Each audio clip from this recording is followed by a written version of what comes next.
ನಾನಿವತ್ತು ನಿಮ್ಮ ಜೊತೆ ಹಂಚುವಂಥ ವಿಷಯ ನಿಜವಾದ ನಂಬಿಕೆಯ 3 ಗುರುತುಗಳನ್ನು ನಿಮ್ಮ ಮುಂದೆ ಇಡೋದಕ್ಕೆ ನಾನು ಬಯಸ್ತೇನೆ. ಒಬ್ಬ ನಿಜವಾದ ನಂಬಿಕೆಯ 3 ಗುರುತುಗಳು, ಒಬ್ಬ ವ್ಯಕ್ತಿಯ ನಿಜವಾದ ನಂಬಿಕೆಯ 3 ಗುರುತುಗಳನ್ನು ನಾನು ನಿಮ್ಮೊಟ್ಟಿಗೆ ಹೇಳೋದಕ್ಕೆ ನಾನು ಬಯಸ್ತಾ ಇದ್ದೀನಿ. ದಯವಿಟ್ಟು ನಿಮ್ಮ ವೇದ ಭಾಗವನ್ನು ಇಬ್ರಿದವರಿಗೆ ಬರೆದಂಥ ಪತ್ರಿಕೆ 11ನೇ ಅಧ್ಯಾಯ ಅದರ 8ನೇ ವಾಕ್ಯದಿಂದ 10ನೇ ವಾಕ್ಯದವರೆಗೆ ನೀವು ಗಮನಿಸಬೇಕಾಗಿ ನಾನು ಕೇಳ್ಕೊಳ್ತೇನೆ. ಇಬ್ರಿಯದವರೆಗೆ ಬರೆದಂಥ ಪತ್ರಿಕೆ 11ನೇ ಅಧ್ಯಾಯ 8ರಿಂದ 10 ವಾಕ್ಯಗಳು. ನಂಬಿಕೆಯಿಂದಲೇ ಅಬ್ರಹಾಮನು ಕರೆಯಲ್ಪಟ್ಟ ಕೂಡಲೇ ಕರೆದಾತನ ಮಾತನ್ನು ಕೇಳಿ ತಾನು ಬಾಧ್ಯವಾಗಿ ಹೊಂದಬೇಕಿದ್ದ ಸ್ಥಳಕ್ಕೆ ಹೊರಟು ಹೋದನು. ತಾನು ಹೋಗಬೇಕಾದ ಸ್ಥಳವು ಯಾವುದೆಂದು ತಿಳಿಯದೆ ಹೊರಟನು. ನಂಬಿಕೆಯಿಂದಲೇ ಅವನು ವಾಗ್ದತ್ತ ದೇಶಕ್ಕೆ ಬಂದಾಗ ಅಲ್ಲಿ ಅನ್ಯ ದೇಶದಲ್ಲಿ ಇದ್ದವನಂತೆ ಡೇರೆಗಳಲ್ಲಿ ಇದ್ದುಕೊಂಡು ಪ್ರವಾಸಿಯಾಗಿ ಬದುಕಿದನು. ಅದೇ ವಾಗ್ದಾನಕ್ಕೆ ಸಹಬಾಧ್ಯರಾಗಿದ್ದ ಇಸಾಕನು ಯಾಕೋಬನು ಅವನಂತೆಯೇ ಡೇರೆಗಳಲ್ಲಿ ವಾಸಿಸಿದರು. ಯಾಕೆಂದರೆ ಅವನು ಶಾಶ್ವತವಾದ ಅಸ್ತಿವಾರಗಳುಳ್ಳ ಪಟ್ಟಣವನ್ನು, ಅಂದರೆ ದೇವರು ಸಂಕಲ್ಪಿಸಿ ನಿರ್ಮಿಸಿದ ಪಟ್ಟಣವನ್ನು ಎದುರು ನೋಡುತ್ತಿದ್ದನು. ಪ್ರೀತಿಯ ಕೇಳುಗರೆ, ಈ ಓದಿದಂಥ ಈ ವೇದ ಭಾಗದಲ್ಲಿ ನಾವು ಒಬ್ಬ ವ್ಯಕ್ತಿಯನ್ನು ನೋಡ್ತೇವೆ. ಆ ವ್ಯಕ್ತಿ ಯಾರಪ್ಪ ಅಂತಂದ್ರೆ ಆ ವ್ಯಕ್ತಿಯ ಹೆಸರು ಅಬ್ರಹಾಮ. ಅಬ್ರಹಾಮ ಅನ್ನುವಂಥದ್ದು ಆತನ ಹೆಸರಾಗಿದೆ. ಈ ಹೆಸರು ಇಡೀ ನಮ್ಮ ಸತ್ಯವೇದದಲ್ಲೇ ಒಂದು ಎಲ್ಲ ವ್ಯಕ್ತಿಗಳಿಗೂ ಚಿರಪರಿಚಿತವಾದಂಥ ಹೆಸರು. ಈ ಅಬ್ರಹಾಮನನ್ನ ಬೈಬಲ್ನಲ್ಲಿ ನಂಬುವವರಿಗೆ ತಂದೆ, ಇಲ್ಲ ನಂಬುವವರಿಗೆ ಮೂಲ ಪಿತೃ ಅಂತೇಳಿ ವ್ಯಕ್ತಿಯನ್ನ ಕರೆಯೋದುಂಟು. ಈ ವ್ಯಕ್ತಿ ವಿಶ್ವದಲ್ಲೇ ಅರ್ಧದಷ್ಟು ಜನರಿಗೆ ಈ ವ್ಯಕ್ತಿಯ ಪರಿಚಯವಿದೆ. ಕೆಲವು ಧರ್ಮಗಳಲ್ಲೂ ಕೂಡ ಈ ವ್ಯಕ್ತಿಯನ್ನ ಗೌರವಿಸ್ತಾರೆ.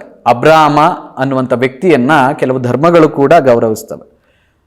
ಪ್ರಪಂಚದಲ್ಲಿ ಭೂಮಿಯಲ್ಲಿರುವಂಥ ಧರ್ಮಗಳು, ಅದರಲ್ಲಿ ಯಹೂದಿಯ ಧರ್ಮವು ಕೂಡ ಒಂದು. ಈ ಯಹೂದಿಗಳು ಕೂಡ ಅಬ್ರಹಾಮನನ್ನ ಗೌರವಿಸ್ತಾರೆ. ಮುಸಲ್ಮಾನರು ಕೂಡ ಅಬ್ರಹಾಮನನ್ನ ಗೌರವಿಸುವುದು ಕೂಡ ಉಂಟು. ಹಾಗೆಯೇ ಕ್ರೈಸ್ತರು ಕೂಡ ಅಬ್ರಹಾಮನನ್ನ ಗೌರವಿಸ್ತಾರೆ. ಬಹಳ ಒಂದು ವಿಶೇಷವಾದಂಥ ವ್ಯಕ್ತಿ ಅಂತಾನೆ ನಾವು ಈ ವ್ಯಕ್ತಿಯ ಬಗ್ಗೆ ಹೇಳಬಹುದು. ಆತನು ನಂಬಿಕೆಯಿಂದಲೇ ಜೀವಿಸಿದ ಶ್ರೇಷ್ಠ ವ್ಯಕ್ತಿ ಅಂತನೂ ಕೂಡ ಈತನ ಬಗ್ಗೆ ನಾವು ಹೇಳ್ಬೋದು. ನಂಬಿಕೆಯಿಂದ ಜೀವಿಸಿದ ಶ್ರೇಷ್ಠ ವ್ಯಕ್ತಿ ಅಂತ ಕರಿಬಹುದು. ಯಾಕೋಬನು ಇವನನ್ನ ಆತನ ಪತ್ರಿಕೆಯಲ್ಲಿ 2ನೇ ಅಧ್ಯಾಯ 26ನೇ ವಾಕ್ಯದಲ್ಲಿ ದೇವರ ಸ್ನೇಹಿತ ಅಂತ ಕರೆದಿದ್ದಾನೆ. ಯಾಕೋಬ ಅಬ್ರಹಾಮನನ್ನ ದೇವರ ಸ್ನೇಹಿತ ಅಂತೇಳಿ ಕರೆದಿದ್ದಾನೆ. ಒಬ್ಬ ವಿಶೇಷವಾದ ವ್ಯಕ್ತಿಯಾಗಿದ್ದನು. 75ನೇ ವರ್ಷದಲ್ಲಿ ದೇವರ ಕರೆಗೆ ಕಿವಿಗೊಟ್ಟು ಮನೆಯನ್ನು ಬಿಡುವವನಾಗಿದ್ದಾನೆ ಅಬ್ರಹಾಮ. ಈ ವ್ಯಕ್ತಿ ಜೀವಿತದಿಂದ ನಿಜವಾದ ನಂಬಿಕೆಯ 3 ಗುರುತುಗಳನ್ನು ನಾವು ನೋಡೋದಕ್ಕಿದ್ದೇವೆ. 75ನೇ ವರ್ಷಕ್ಕೆ ದೇವರವನ್ನ ಕರೀತಾರೆ. ಕರೆದು ಆ ಕರೆಗೆ ಇವನು ಕಿವಿಗೊಟ್ಟು ಮನೆಯನ್ನು ಬಿಟ್ಟು ಆತನು ಹೇಳಿದ ಸ್ಥಳಕ್ಕೆ ಹೋಗುವಂಥ ವ್ಯಕ್ತಿಯಾಗಿದ್ದಾನೆ. ಹಾಗಾಗಿ ಈ ವ್ಯಕ್ತಿಯ ಜೀವಿತದಿಂದನೇ ಇವತ್ತು ನಾವು ನಂಬಿಕೆಯ 3 ಗುರುತುಗಳನ್ನು ನಾವು ನೋಡೋದಕ್ಕಿದ್ದೇವೆ. ಇವತ್ತು ಲೋಕದಲ್ಲಿ ಅನೇಕರು ನಾವು ಕ್ರಿಸ್ತನನ್ನ ನಂಬಿದ್ದೇವೆ, ಕ್ರಿಸ್ತನ ಮಾರ್ಗದಲ್ಲಿ ನಡೀತಾ ಇದ್ದೇವೆ, ನಾವು ರಕ್ಷಣೆ ಹೊಂದಿದ್ದೇವೆ, ನಾವು ಕ್ರಿಸ್ತನ ಅನುಯಾಯಿಗಳು ಅಂತ ಹೇಳಿ ನಾವು ನಂಬಿಕೆಯ ಮಾರ್ಗದಲ್ಲಿರುವಂಥವರು ಅಂತೇಳಿ ಅನೇಕರು ಭಾವಿಸ್ತಾರೆ. ಆದರೆ ನಿಜವಾಗ್ಲೂ ಅವರ ನಂಬಿಕೆಯ ಗುರುತುಗಳು ಅವರಲ್ಲಿ ಕಾಣಿಸ್ತಾ ಇದೆಯಾ ಅನ್ನುವಂಥದ್ದೇ ಪ್ರಶ್ನೆ. ಅವರು ನಿಜವಾಗ್ಲೂ ನಂಬಿದಾರ? ಅದಕ್ಕೇನಾದರೂ ಅವ್ರ ಹತ್ರ ಸಾಕ್ಷಿ ಇದಾವ, ಇಲ್ಲ ಕೆಲವು ಗುರುತುಗಳಿದ್ದಾವ ಅನ್ನುವಂಥದ್ದೇ ಪ್ರಶ್ನೆ. ಹಾಗಾಗಿ ನಂಬುವಂಥವರು ಈ 3 ಗುಣಗಳು ನಮ್ಮಲ್ಲಿದ್ದಾವ ಮತ್ತು ಇದೆಯಾ ಅನ್ನುವಂಥದ್ದನ್ನ ತಿಳಿಯಬೇಕು. ಹಾಗಾಗಿ ಆ 3 ಗುರುತುಗಳು, ನಂಬಿಕೆಯ ನಿಜವಾದ ನಂಬಿಕೆಯ 3 ಗುರುತುಗಳು ಯಾವ್ಯಾವು ಅನ್ನುವಂಥದ್ದನ್ನ ಈ ವ್ಯಕ್ತಿಯ ಜೀವಿತದಿಂದ ನಾವು ನೋಡೋಣ. ಮೊದಲನೇದಾಗಿ, ಅವನ ಅನುಭವದಲ್ಲಿ ಅವನ ನಂಬಿಕೆಯನ್ನು ನಾವು ಕಾಣಬಹುದು. ಅವನ ಅನುಭವದಲ್ಲಿ ಅವನ ಅನುಭವ ಆತನ ಕರೆಯಲ್ಲಿ ಒಳಗೊಂಡಿದೆ. ಅಂದ್ರೆ ಅವನ ಕರೆಯಲ್ಲಿ ದೇವರು ಅವನನ್ನ ಕರೀತಾನೆ. ಆ ಕರೆಯಲ್ಲಿ ನಾವು ಆತನ ನಂಬಿಕೆಯನ್ನ ನಾವು ಗಮನಿಸ್ಬೋದು. ಅಬ್ರಹಾಮನನ್ನು ಕರೆದಾಗ ಅವನು ಕಲ್ದೀಯರ ಊರು ಎಂಬ, ಅಂದ್ರೆ ಬಾಬಿಲೋನಲ್ಲಿ ಒಂದು ಪಟ್ಟಣವಾಗಿತ್ತು. ಆ ಪಟ್ಟಣದಲ್ಲಿ ಕಲ್ದೀಯರ ಊರು ಅನ್ನುವಂಥದ್ದು ಒಂದು ಪಟ್ಟಣ. ಆ ಪಟ್ಟಣದಲ್ಲಿ ವಾಸಿಸ್ತಾ ಇದ್ದ. ಮತ್ತು ಅಬ್ರಹಾಮನು ಚಂದ್ರನನ್ನ ಮತ್ತು ಅನೇಕ ಇತರ ವಿಗ್ರಹಾರಾಧನೆ ಮಾಡುವ ಒಂದು ಪಟ್ಟಣದಲ್ಲಿ ವಾಸಿಸ್ತಾ ಇದ್ದನು. ಅಲ್ಲಿ ಚಂದ್ರನನ್ನ ದೇವರು ಅಂತೇಳಿ ಪೂಜಿಸ್ತಾ ಇದ್ರು. ಇನ್ನು ಕೂಡ ಅನೇಕ ವಿಗ್ರಹಗಳು ಕೂಡ ಆ ಒಂದು ಪ್ರದೇಶದಲ್ಲಿತ್ತು. ಆ ದೇಶದಲ್ಲಿದ್ದಾಗ ದೇವರು ಅವನನ್ನ ಕರೀತಾನೆ. ಮತ್ತು ಅಲ್ಲಿ ಗಮನಿಸಬೇಕು, ಅಬ್ರಹಾಮನು ಯಾವ ಒಂದು ಸ್ಥಿತಿಯಲ್ಲಿದ್ದನು ಅಂತಂದ್ರೆ, ಅವನು ಸೃಷ್ಟಿಯ ವಸ್ತುಗಳಾದಂಥ ಸೂರ್ಯ, ಚಂದ್ರ, ನಕ್ಷತ್ರ ಇವೆಲ್ಲವೂ ಕೂಡ ಸೃಷ್ಟಿ ಮಾಡಲ್ಪಟ್ಟಂಥವು. ಈ ಸೃಷ್ಟಿಯ ವಸ್ತುಗಳಾದಂಥ ಒಂದು ವಸ್ತು ಅದು ಚಂದ್ರ. ಆ ಚಂದ್ರನನ್ನ ದೇವರು ಅಂತೇಳಿ ಪೂಜಿಸ್ತಾ ಇದ್ದಂಥ ಒಂದು ಪಟ್ಟಣದಲ್ಲಿ ಆತನು ವಾಸಿಸ್ತಾ ಇದ್ದನು. ಅವರ ಮಧ್ಯದಿಂದ ಅಬ್ರಹಾಮನನ್ನ ದೇವರು ಕರೀತಾನೆ. ಅದನ್ನ ನಾವು ಆದಿಕಾಂಡ 11ನೇ ಅಧ್ಯಾಯ 28ನೇ ವಾಕ್ಯದಲ್ಲಿ ನಾವು ಗಮನಿಸ್ಬೋದು.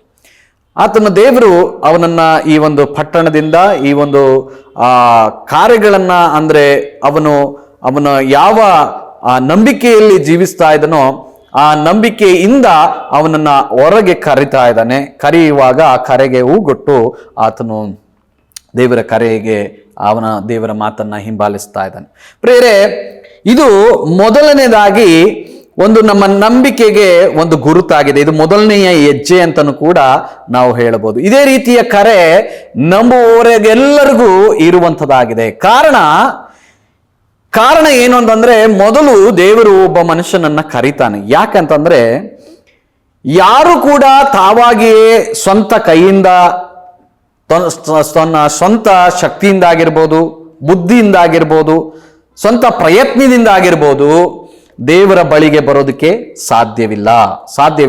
ಯಾಕೆಂದ್ರೆ ಎಫೆಸದವರಿಗೆ ಬರೆದಂತ ಪತ್ರಿಕೆ 2ನೇ ಅಧ್ಯಾಯ 1ರಿಂದ 3ನೇ ವಾಕ್ಯದ ಪ್ರಕಾರ ಮನುಷ್ಯನು ಏನಾಗಿದ್ದಾನೆ, ಸಂಪೂರ್ಣವಾಗಿ ಪಾಪಗಳ ದೆಸೆಯಿಂದ ಸತ್ತವನಾಗಿದ್ದಾನೆ ಅಂತೇಳಿ ಬೈಬಲ್ ನಮಗೆ ತಿಳಿಸ್ತದೆ. ಹಾಗಾಗಿ ಒಬ್ಬ ಮನುಷ್ಯ ತಾನಾಗಿ ತನ್ನ ಸ್ವಂತ ಪ್ರಯತ್ನದಿಂದ ದೇವರ ಹತ್ರ ಬರೋದಕ್ಕೆ ಸಾಧ್ಯ ಇಲ್ಲ, ಇಲ್ಲವೇ ದೇವರ ಹತ್ರ ಹೋಗೋದಕ್ಕೆ ಸಾಧ್ಯ ಇಲ್ಲ. ಅದು ಸ್ವತಃ ದೇವರೇ ಆ ಮನುಷ್ಯನನ್ನ ಕರಿಬೇಕು. ಕಾರಣ ಏನು ಅಂತಂದ್ರೆ, ಮನುಷ್ಯನು ಟೋಟಲ್ ಏನಾಗಿದ್ದಾನೆ, ಆತನು ಸಂಪೂರ್ಣವಾಗಿ ಪಾಪಗಳ ದೆಸೆಯಿಂದ ಸತ್ತವನಾಗಿದ್ದಾನೆ. ಎಫೆಸ 2ನೇ ಅಧ್ಯಾಯ 1ರಿಂದ 5 ವಾಕ್ಯಗಳು ನಮಗೆ ತಿಳಿಸ್ತದೆ. ಎಫೆಸ 1 ಅದರ 1ರಿಂದ 3 ವಾಕ್ಯಗಳು. ಆತನು ಅಪರಾಧಗಳ ಮತ್ತು ಪಾಪಗಳ ದೆಸೆಯಿಂದ ಸತ್ತವರಾಗಿದ್ದ ನಿಮ್ಮನ್ನೂ ಸಹ ಬದುಕಿಸಿದನು. ನೀವು ಪೂರ್ವದಲ್ಲಿ ಅಪರಾಧಗಳನ್ನು ಪಾಪಗಳನ್ನು ಮಾಡುವವರಾಗಿದ್ದು ಇಹಲೋಕಚಾರಕ್ಕೆ ಅನುಸಾರವಾಗಿ ನಡೆದುಕೊಂಡಿದಿರಿ. ವಾಯುಮಂಡಲದಲ್ಲಿ ಅಧಿಕಾರ ನಡೆಸುವ ಅಧಿಪತಿಗೆ, ಎಂದರೆ ನಂಬಲೊಲ್ಲದವರನ್ನು ಅವಿಧೇಯತೆಗೆ ಈಗ ಪ್ರೇರೇಪಿಸುವ ಆತ್ಮನಿಗೆ ಅನುಸಾರವಾಗಿ ನಡೆದುಕೊಂಡಿರಿ. ಅಲ್ಲಿ ಗಮನಿಸ್ತಾ ಬರ್ಬೋದು, ಮನುಷ್ಯ ಏನಾಗಿದ್ದಾನೆ, ಟೋಟಲ್ ಪಾಪಗಳ ದೆಸೆಯಿಂದ ಆತನ ಏನಾಗಿದ್ದಾನೆ, ಸತ್ತವನಾಗಿದ್ದಾನೆ. 2 ಕೊರಿಂಥಿ 4:4 ಈ ವಾಕ್ಯದ ಪ್ರಕಾರ ಈ ಪ್ರಪಂಚದ ದೇವರು ನಂಬಿಕೆ ಇಲ್ಲದವರ ಮನಸ್ಸನ್ನು ಮಂಕು ಮಾಡಿದ್ದಾನೆ ಅಂತ ಹೇಳ್ತದೆ. ಮಂಕು ಮಾಡಿದ್ದಾನೆ. ರೋಮಾಪುರದ ಪತ್ರಿಕೆ 3ನೇ ಅಧ್ಯಾಯ 10ರಿಂದ 12 ವಾಕ್ಯಗಳನ್ನು ನಾವು ನೋಡುವಾಗ, ನೀತಿವಂತನೂ ಇಲ್ಲ, ಒಬ್ಬನಾದರೂ ಇಲ್ಲ ಅಂತ ಹೇಳ್ತದೆ. ಈ ವಾಕ್ಯಗಳೆಲ್ಲ ನಮಗೆ ತಿಳಿಸುವಂಥದ್ದು ಏನು ಅಂತಂದ್ರೆ, ಸ್ವಂತ ಪ್ರಯತ್ನದಿಂದ ದೇವರ ಹತ್ರ ಹೋಗೋದಕ್ಕೆ ಸಾಧ್ಯ ಇಲ್ಲ. ಯಾಕೆಂತಂದ್ರೆ ದೇವರು ಒಬ್ಬ ಮನುಷ್ಯನನ್ನ ಕರಿಬೇಕು. ಹೇಗೆ ಅಬ್ರಾಮನನ್ನ ದೇವರು ಕರೆದನೋ ಹಾಗೇನೆ ಪ್ರತಿಯೊಬ್ಬ ಮನುಷ್ಯನು ಕೂಡ ದೇವರೇ ಆರಿಸ್ಕೊಳ್ಬೇಕು, ದೇವರೇ ಕರಿಬೇಕು. ಯಾಕೆಂದ್ರೆ ಸಂಪೂರ್ಣ ಮನುಷ್ಯ ಆತನು ಪಾಪದ ಪಾಲಿಗೆ ಸತ್ತವನಾಗಿದ್ದಾನೆ. ಈ ರೀತಿಯ ಮನಸ್ಥಿತಿಯನ್ನ ಮನುಷ್ಯರೆಲ್ಲರೂ ಕೂಡ ನಾವು ಹೊಂದ್ಕೊಂಡಿದ್ದೇವೆ. ಆ ತರ ಜೀವನ ಕೂಡ ನಾವು ಜೀವಿಸ್ತಾ ಇದ್ದೇವೆ. ಅಂದ್ರೆ ಪಾಪದ ಒಳಗೆ, ಪಾಪದಲ್ಲಿ ಇದ್ದು ನಮ್ಮ ಜೀವನವು ಕೂಡ ಹಾಳಾಗಿದೆ. ಇಂಥ ಪರಿಸ್ಥಿತಿಯಲ್ಲಿ ಒಂದು ದಿನ ದೇವರು ಏನ್ ಮಾಡ್ತಾನೆ ಅಂತಂದ್ರೆ, ದೇವರು ಇಂಥ ಮನಸ್ಥಿತಿ ಇರುವಂತ ವ್ಯಕ್ತಿಗಳ ಹೃದಯವನ್ನ ಆತನು ಏನ್ ಮಾಡ್ತಾನೆ, ಆತನು ಆ ಹೃದಯಕ್ಕೆ ಬರುವಂತವನಾಗಿದ್ದಾನೆ, ಅವರ ಮನಸ್ಸಿಗೆ ಆತನು ಬರುವವನಾಗಿದ್ದಾನೆ. ಬಂದು ಏನ್ ಮಾಡ್ತಾನೆ ಅಂತಂದ್ರೆ, ವಾಕ್ಯ ನಮಗೆ ಹೇಳ್ತದೆ, ಮೊದಲು ನಮಗೆ ಪಾಪದ ಅರಿವನ್ನ ಹುಟ್ಟಿಸ್ತಾನೆ, ಪಾಪದ ಅರಿವನ್ನ ಹುಟ್ಟಿಸ್ತಾನೆ. ಅದು ರೋಮಾಪುರದ ಪತ್ರಿಕೆ 3ನೇ ಅಧ್ಯಾಯ 23ನೇ ವಾಕ್ಯದಲ್ಲಿ ನಮಗೆ ಹೇಳ್ತದೆ, ಮತ್ತು ಯೋಹಾನ 16:8ನೇ ವಾಕ್ಯದಲ್ಲೂ ಕೂಡ ನಮಗೆ ಹೇಳ್ತದೆ. ಆತನು ಬಂದು ಪಾಪ, ನೀತಿ, ನ್ಯಾಯ ತೀರ್ವಿಕೆ ಈ ವಿಷಯಗಳಲ್ಲಿ ಲೋಕಕ್ಕೆ ಅರಿವನ್ನು ಹುಟ್ಟಿಸುವನು. ಮೊದಲನೇದಾಗಿ ಅಂತ ಪಾಪಿಗಳ ಹೃದಯವನ್ನ ಆತನು ಸಂಧಿಸ್ತಾನೆ. ಆತನು ಸಂಧಿಸಿ ಮತ್ತೆ ಏನ್ ಮಾಡ್ತಾನೆ ಅಂತಂದ್ರೆ, ಪಾಪದ ಅರಿವನ್ನ ಹುಟ್ಟಿಸ್ತಾನೆ. ಪಾಪದ ಅರಿವು, ಅದರ ಶಿಕ್ಷೆ, ಅದರ ನ್ಯಾಯ ತೀರ್ಪು, ಈ 3 ವಿಚಾರಗಳನ್ನು ಕೂಡ ಮನುಷ್ಯನಿಗೆ ಹೇಳ್ತಾನೆ ಪ್ರಿಯರೇ.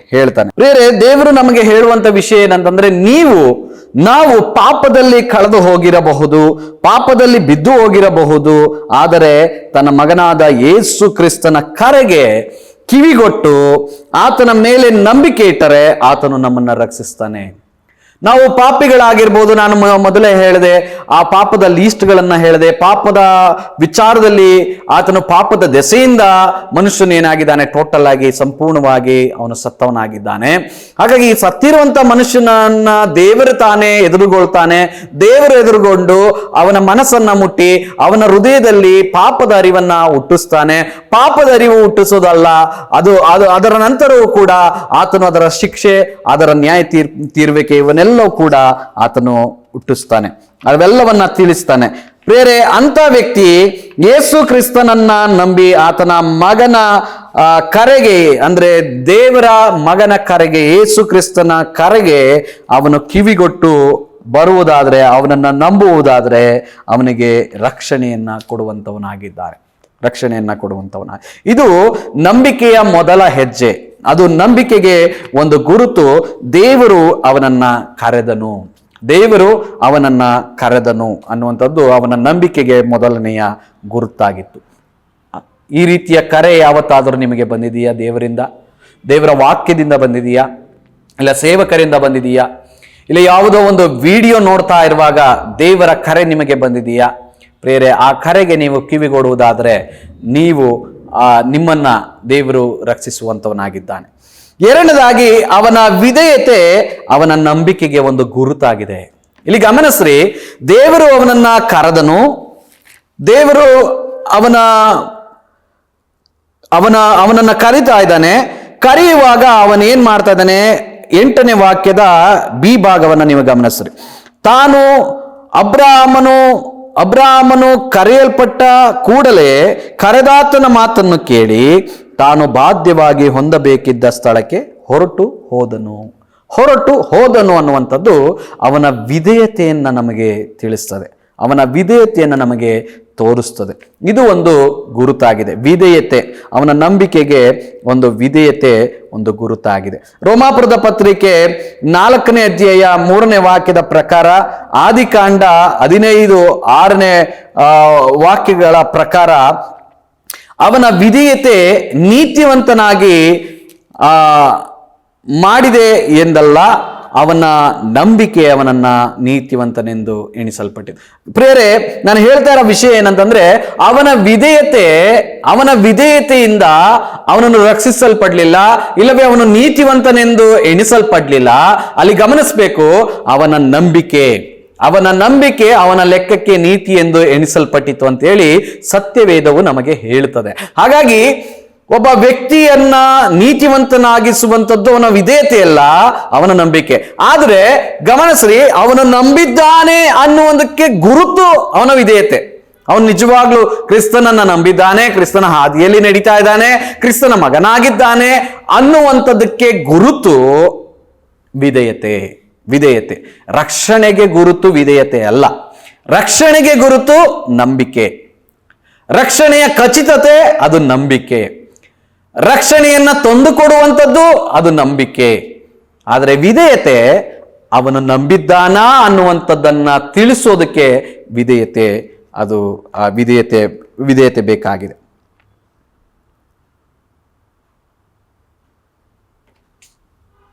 ಪ್ರಿಯರೇ, ಪ್ರಕಟಣೆ 3ನೇ ಅಧ್ಯಾಯ 20ನೇ ವಾಕ್ಯ ನಮಗೆ ಈ ರೀತಿಯಾಗಿ ಹೇಳುತ್ತೆ, ನೀವು ಗಮನಿಸ್ರಿ.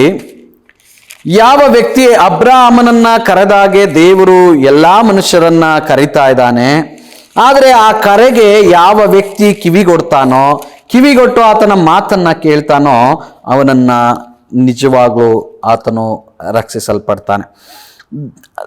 3ನೇ ಅಧ್ಯಾಯ 20ನೇ ವಾಕ್ಯ, ದೇವರ ಕಡೆಗೆ ತಿರುಗಿಕೋ, ಇಗೋ ಬಾಗಿಲಲ್ಲಿ ನಿಂತುಕೊಂಡು ತಟ್ಟುತ್ತಾ ಇದ್ದೇನೆ, ಯಾವನಾದರೂ ನನ್ನ ಶಬ್ದವನ್ನು ಕೇಳಿ ಬಾಗಿಲನ್ನು ತೆರೆದರೆ ನಾನು ಒಳಗೆ ಬಂದು ಅವನ ಸಂಗಡ ಊಟ ಮಾಡುವೆನು. ಮತ್ತಾಯನ ಸುವಾರ್ತೆ 11ನೇ ಅಧ್ಯಾಯ 28ನೇ ವಾಕ್ಯವು ಕೂಡ ಹೇಳಿದ್ರೆ, ಎಲೆ ಕಷ್ಟಪಡುವವರೇ, ಹೊರವತ್ತವರೇ, ನೀವೆಲ್ಲರೂ ನನ್ನ ಬಳಿಗೆ ಬನ್ನಿರಿ, ನಾನು ನಿಮಗೆ ವಿಶ್ರಾಂತಿ ಕೊಡ್ತೀನಿ. ಪ್ರಿಯರೇ, ನಂಬೋದು ಮಾತ್ರ ಅಲ್ಲ, ಬರಬೇಕು. ನಂಬೋದು ಮಾತ್ರ ಅಲ್ಲ, ವಿಧೇಯರಾಗಬೇಕು. ಇದೇ ವಿಧೇಯತೆಯನ್ನ ನಮಗೆ ತಿಳಿಸ್ಕೊಡ್ತದೆ. ಒಂದು ವಿಧೇಯತೆಯ ವಿಚಾರದಲ್ಲಿ ಒಂದು ಉದಾಹರಣೆಯನ್ನ ಕೂಡ ನಿಮಗೆ ನಾನು ಬೈಬಲ್ನಲ್ಲಿ ನಿಮಗೆ ತಿಳಿಸ್ಕೊಡ್ತೇನೆ. ಮತ್ತಾಯನ ಸುವಾರ್ತೆ ಗಮನಿಸಬೇಕು. ಅಬ್ರಾಮನು ಹೇಗೆ ದೇವರಿಗೆ ವಿಧೇಯನಾದನೋ ಹಾಗೆಯೇ ಇಲ್ಲಿ 4 ಜನರು ಕರ್ತನ ಕರೆಗೆ ಆಗುವುದನ್ನ ನಾವು ಗಮನಿಸ್ಬೋದು. ಮತ್ತಾಯನ ಸುವಾರ್ತೆ 4ನೇ ಅಧ್ಯಾಯ 18ನೇ ವಾಕ್ಯದಿಂದ 22ನೇ ವಾಕ್ಯದವರೆಗೆ. ಹೀಗಿರುವಲ್ಲಿ ಯೇಸು ಗಲಿಲಾಯ ಸಮುದ್ರದ ಬಳಿಯಲ್ಲಿ ತಿರುಗಾಡುತ್ತಿರುವಾಗ ಅಣ್ಣ ತಮ್ಮಂದಿರಿಬ್ಬರು ಬಲೆ ಬೀಸುವುದನ್ನು ಕಂಡನು. ಅವರು ಪೇತ್ರನೆನಿಸಿಕೊಳ್ಳುವ ಸೀಮೋನ, ಅವನ ತಮ್ಮನಾದ ಆಂದ್ರೆಯ, ಅವರು ಬೆಸ್ತರು ಸಮುದ್ರದಲ್ಲಿ ಬಲೆ ಬೀಸುತ್ತಿದ್ದರು. ಅವರಿಗೆ ಆತನು, ನನ್ನ ಹಿಂದೆ ಬನ್ನಿರಿ, ಮನುಷ್ಯರನ್ನು ಹಿಡಿಯುವ ಬೆಸ್ತರನ್ನಾಗಿ ನಿಮ್ಮನ್ನು ಮಾಡುವೆನು ಎಂದು ಹೇಳುತ್ತಲೇ ಅವರು ತಮ್ಮ ಬಲೆಗಳನ್ನು ಬಿಟ್ಟು ಆತನ ಹಿಂದೆ ಹೋದರು. ತಮ್ಮ ಬಲೆಗಳನ್ನ ಬಿಟ್ಟು ಆತನ ಹಿಂದೆ ಹೋದರು ಅನ್ನುವಂಥದ್ದು ಅವರ ವಿಧೇಯತೆಯನ್ನ ತಿಳಿಸ್ತದೆ, ವಿಧೇಯತೆಯನ್ನು ನಮಗೆ ತೋರಿಸ್ತದೆ. ಅಬ್ರಾಮನು ಹಾಗೇನೆ, ದೇವರು ಅಬ್ರಾಮನನ್ನ ಕರೀತಾನೆ. ಕರೆದಾಗ ಅವನು ತನ್ನ ಮನೆ, ತನ್ನ ಕುಟುಂಬ, ತನಗಿದ್ದ ಆಸ್ತಿ, ತನ್ನ ಎಲ್ಲವನ್ನ ಬಿಟ್ಟು ಆತನು ಏನ್ ಮಾಡ್ತಾ ಇದ್ದಾನೆ, ಆತನು ಬಿಟ್ಟು ಹೊರಟು ಹೋಗ್ತಾ ಇದ್ದಾನೆ. ಅದು ವಿಧೇಯತೆಯನ್ನು ನಮಗೆ ತಿಳಿಸ್ಕೊಡ್ತದೆ. ದೇವರ ಮೇಲಿನ ನಂಬಿಕೆಯನ್ನ ವಿಧೇಯನಾಗುವುದರ ಮೂಲಕ ಆತನು ತಿಳಿಸುವಂತವನಾಗಿದ್ದಾನೆ. ಪ್ರೇರೆ, ಇದೇ ಒಂದು ಗುರುತು ನಮ್ಮಲ್ಲಿದೆಯಾ? ಈ ಗುರುತು, ವಿಧೇಯತೆಯ ಗುರುತು ನಮ್ಮಲ್ಲಿದೆಯಾ? ಹಾಗಾದ್ರೆ ನಾವು ಏನಾಗಿದ್ದೀವಿ, ನಿಜವಾದ ನಂಬಿಕೆಯಲ್ಲಿದ್ದೀವಿ ಅನ್ನುವಂಥದ್ದು ನಮಗೆ ಅರ್ಥ ಆಗ್ತದೆ. ನಾವು ವಿಧೇಯರಾಗಿಲ್ವಾ, ಹಾಗಾದ್ರೆ ನಾವು ಎಲ್ಲಿದ್ದೀವಿ ಅಂತಂದ್ರೆ ನಾವು ಅವಿಧೇಯತೆಯಲ್ಲಿ ನಾವು ಜೀವಿಸ್ತಾ ಇರ್ತೀವಿ. ನಾವು ನಂಬಿಕೆಸ್ತರಲ್ಲ, ನಿಜವಾದ ನಂಬಿಕೆ ನಮ್ಮಲ್ಲಿ ಇಲ್ಲ ಅನ್ನುವಂಥದ್ದು ನಮಗೆ ಸ್ಪಷ್ಟವಾಗ್ತದೆ. ಮತ್ತಾಯನ ಸುವಾರ್ತೆ 9ನೇ ಅಧ್ಯಾಯ 9ನೇ ವಾಕ್ಯ, ಅದೇ ಮತ್ತಾಯನ ಸುವಾರ್ತೆ 8ನೇ ಅಧ್ಯಾಯ 22ನೇ ವಾಕ್ಯ, ಮತ್ತು ಮಾರ್ಕನ ಸುವಾರ್ತೆ 10ನೇ ಅಧ್ಯಾಯ 22ನೇ ವಾಕ್ಯ, ಮತ್ತಾಯನ ಸುವಾರ್ತೆ 16:24, ಯೋಹಾನ 10:27, ನನ್ನ ಕುರಿಗಳು ನನ್ನ ಸ್ವರಕ್ಕೆ ಕಿವಿಗೊಡ್ತವೆ ಮತ್ತು ನನ್ನ ಹಿಂದೆ ಬರುತ್ತವೆ. ದಯವಿಟ್ಟು ಆ ವಾಕ್ಯವನ್ನು ನಿಮ್ಮ ಬಳಿಗೆ ನಿಮಗೆ ಅರ್ಥವಾಗುವುದಕ್ಕೋಸ್ಕರ ನಾನು ಓದ್ತೇನೆ, ದಯವಿಟ್ಟು ಗಮನಿಸ್ರಿ. ಯೋಹಾನನ ಸುವಾರ್ತೆ 10ನೇ ಅಧ್ಯಾಯ 27ನೇ ವಾಕ್ಯ, 10:27, ನನ್ನ ಕುರಿಗಳು ನನ್ನ ಸ್ವರಕ್ಕೆ ಕಿವಿಗೊಡುತ್ತವೆ, ನಾನು ಅವುಗಳನ್ನು ಬಲ್ಲೆನು, ಅವು ನನ್ನ ಹಿಂದೆ ಬರುತ್ತವೆ. ಆ ಬರುತ್ತವೆ ಅನ್ನುವಂಥ ಪದವನ್ನ ನೀವು ಗಮನಿಸ್ರಿ. ಬರುತ್ತವೆ ಅನ್ನುವಂಥದ್ದು ಅದರ ವಿಧೇಯತೆಯನ್ನ ನಮಗೆ ತಿಳಿಸ್ತದೆ. ಹಾಗಾಗಿ ಒಬ್ಬ ನಿಜವಾದ ನಂಬಿಕೆಯಲ್ಲಿ ಇದ್ದಾನೆ ಅನ್ನೋದಕ್ಕೆ ಗುರುತು ಏನಂತಂದ್ರೆ ಆತನ ವಿಧೇಯತೆ. ಅಬ್ರಾಮನು ಕೂಡ ನಿಜವಾದ ನಂಬಿಕೆಯ ಹಾದಿಯಲ್ಲಿದ್ದ. ಆ ನಿಜವಾದ ನಂಬಿಕೆಯ ಹಾದಿಯನ್ನ ಅವನ ವಿಧೇಯತೆಯೇ ನಮಗೆ ತಿಳಿಸ್ಕೊಡ್ತಾ ಇದೆ. ಅವನು ನಿಜವಾಗ್ಲೂ ದೇವರನ್ನ ನಂಬಿದ್ದ, ದೇವರ ಮಾತಿನ ಮೇಲೆ ಆತನಿಗೆ ನಂಬಿಕೆ ಇತ್ತು ಅನ್ನುವಂಥದ್ದನ್ನ ಆತನ ವಿಧೇಯತೆಯ ಮೂಲಕ ನಮಗೆ ತಿಳಿಸ್ಕೊಡ್ತಾ ಇದೆ. ಮೂರನೇದಾಗಿ ಅವನ ನಂಬಿಕೆಯ ದೇವರ ವಾಗ್ದಾನ ಅವನ ನಂಬಿಕೆಗೆ ಗುರುತಾಗಿತ್ತು. ದಯವಿಟ್ಟು ಪ್ರೇರೆ, ಅಂದ್ರೆ ಇಲ್ಲಿ ವಾಕ್ಯದಲ್ಲಿ ಗಮನಿಸ್ರಿ, ದೇವರು ಸಂಕಲ್ಪಿಸಿ ನಿರ್ಮಿಸಿದ್ದ ಪಟ್ಟಣವನ್ನು, ದೇವರು ಏನನ್ನ ಅವನಿಗೋಸ್ಕರ ಕಟ್ಟುತ್ತಾ ಇದ್ನೋ, ಏನನ್ನ ಅವನಿಗೋಸ್ಕರ ಮಾಡ್ತಾ ಇದ್ದನೋ ಆ ವಿಚಾರದಲ್ಲಿ ಅಬ್ರಾಮ ನಿರೀಕ್ಷೆಯಿಂದ ಇದ್ದ. ಅದನ್ನ ಪೇತ್ರ ಜೀವಕರವಾದ ನಿರೀಕ್ಷೆ ಅಂತ ಕರೀತಾನೆ. ಜೀವಕರವಾದ ನಿರೀಕ್ಷೆ, ಪರಲೋಕದ ನಿರೀಕ್ಷೆ, ಜೀವಕರವಾದ ನಿರೀಕ್ಷೆ. 1 ಪೇತ್ರ 1ನೇ ಅಧ್ಯಾಯ 3ನೇ ವಾಕ್ಯ. 1 ಪೇತ್ರ 1ನೇ ಅಧ್ಯಾಯ 3ನೇ ವಾಕ್ಯ. 1 ಪೇತ್ರ 1ನೇ ಅಧ್ಯಾಯ 3ನೇ ವಾಕ್ಯ. ನಮ್ಮ ಕರ್ತನಾದ ಯೇಸು ಕ್ರಿಸ್ತನ ತಂದೆಯು ದೇವರು ಆಗಿರುವ ಆತನಿಗೆ ಸ್ತೋತ್ರವಾಗಲಿ. ಆತನು ಯೇಸು ಕ್ರಿಸ್ತನನ್ನು ಸತ್ತವರೊಳಗಿಂದ ಎಬ್ಬಿಸಿದರಲ್ಲಿ ತನ್ನ ಮಹಾ ಕರುಣಾನುಸಾರವಾಗಿ ನಮ್ಮನ್ನು ತಿರುಗಿ ಜೀವಿಸುವಂತೆ ಮಾಡಿ ಜೀವಕರವಾದ ನಿರೀಕ್ಷೆಯನ್ನ ನಮ್ಮಲ್ಲಿ ಹುಟ್ಟಿಸಿ ಅಂತ ಹೇಳ್ತದೆ. ಜೀವಕರವಾದ ನಿರೀಕ್ಷೆ ಅದು ಪರಲೋಕ ಅನ್ನುವಂಥದ್ದನ್ನ 4ನೇ ವಾಕ್ಯದಲ್ಲಿ ಹೇಳ್ತದೆ. ಬಾಧ್ಯವಾಗಿ ಆ ಬಾಧ್ಯತೆಯು ನಿಮಗೋಸ್ಕರ ಪರಲೋಕದಲ್ಲಿ ಇಟ್ಟಿರುವುದು. ಹಾಗಾಗಿ ಅಬ್ರಾಮನು ಒಂದು ನಿರೀಕ್ಷೆಯಲ್ಲಿದ್ದ. ಎಂಥ ನಿರೀಕ್ಷೆ ಅಂತಂದ್ರೆ ಈ ಭೂಮಿ ಮೇಲೆ ಅಳಿದು ಹೋಗುವಂತ ಮನೆಯಾಗಿರ್ಬೋದು. ಅಲ್ಲಿ ಗಮನಿಸ್ರಿ, ದೇವರು ಅವನಿಗೆ ವಾಗ್ದಾನ ದೇಶವನ್ನ ಕೊಡ್ತೀನಿ, ವಾಗ್ದತ್ತ ದೇಶವನ್ನ ನಿನಗೆ ಕೊಡ್ತೀನಿ, ಕಾನಾನ್ ದೇಶವನ್ನ ಕೊಡ್ತೀನಿ ಅಂತ ಹೇಳ್ಬಿಟ್ಟು ವಾಗ್ದಾನ ಮಾಡಿದ್ದ. ಆದ್ರೆ ಆ ವಾಗ್ದಾನಕ್ಕೋಸ್ಕರ ಆತನು ನಿರೀಕ್ಷೆಯಿಂದ, ಆ ಸ್ಥಳಕ್ಕೋಸ್ಕರ ನಿರೀಕ್ಷೆಯಿಂದ ಇರಲಿಲ್ಲ.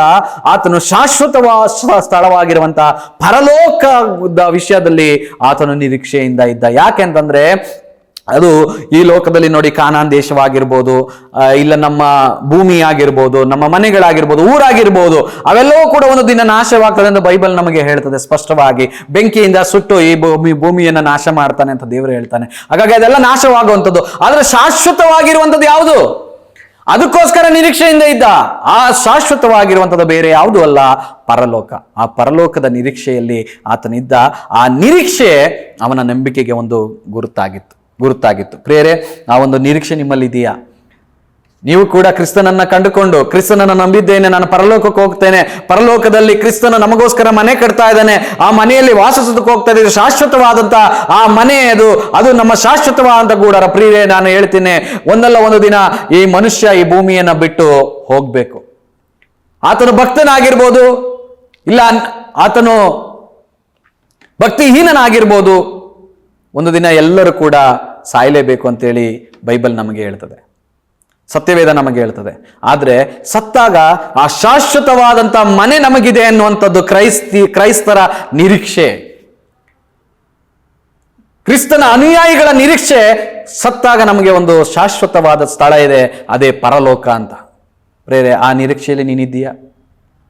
ಇಲ್ಲ ಅಂದ್ರೆ ಇವತ್ತು ಆ ನಿರೀಕ್ಷೆಯನ್ನು ನೀನಿಟ್ಕೋ. ಕ್ರಿಸ್ತನ ಮೇಲೆ ನಂಬಿಕೆ ಇಟ್ಟು, ಆತನ ವಾಗ್ದಾನದ ಮೇಲೆ ಭರವಸೆ ಇಟ್ಟು, ಆತನಿಗೋಸ್ಕರ ನಿರೀಕ್ಷೆಯಿಂದ ಇರೋ. ಆತನು ಬೇಗನೆ ಬರುವವನಾಗಿದ್ದಾನೆ. ದೇವರು ನಿಮ್ಮನ್ನ ಆಶೀರ್ವದಿಸಿ.